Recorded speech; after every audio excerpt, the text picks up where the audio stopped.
Wara 33 jum ta' skit totali matul il-kampanja elettorali, l-esponent ewlieni tal-Aqda Repubblika Robert Aquilina reġa' rranka fl-attakki tiegħu bil-kbir fuq il-midja soċjali. Wara attakk personali fil-konfront tal-Ministri ġodda Chris Fern, Glenn Bedingfield u Rosien Kutajjar, Aquilina issa ħareġ jgħid li s-sewwa jirbaħ żgur u se jibqa' b'dan it-twemmin, tant li se jkompli jitkellem u jħeġġeġ lil kulħadd biex jagħmel l-istess. Dan f'indikazzjoni ċara li jrid li l-Partit Nazzjonalista imur lura għat-tattiċi li kien juża fit-tmeninijiet.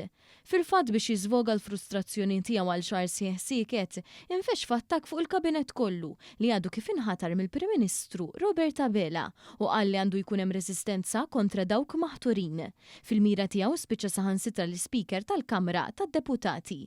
F'post oħra fuq il-midja soċjali Aquilina kompla jimplika li pajjiżna nħataf minħallelin lebsin ta' politiċi, għalli għalhekk kulħadd għandu jqum jiġġieled tas-sewwa. U l-eks-deputat estremista wkoll Karol Aquilina l-esponent ewlieni tal-establishment qed ikompli jixħed pressjoni akbar fuq il-Partit Nazzjonalista u l-kap tiegħu Elix Borch biex ikomplu miegħu f'din ir-retorika. Robert Aquilina fl-aħħar żmien kien spiċċa fl-aħbarijiet wara allegazzjonijiet serji ta' vjolenza domestika fuq Marti.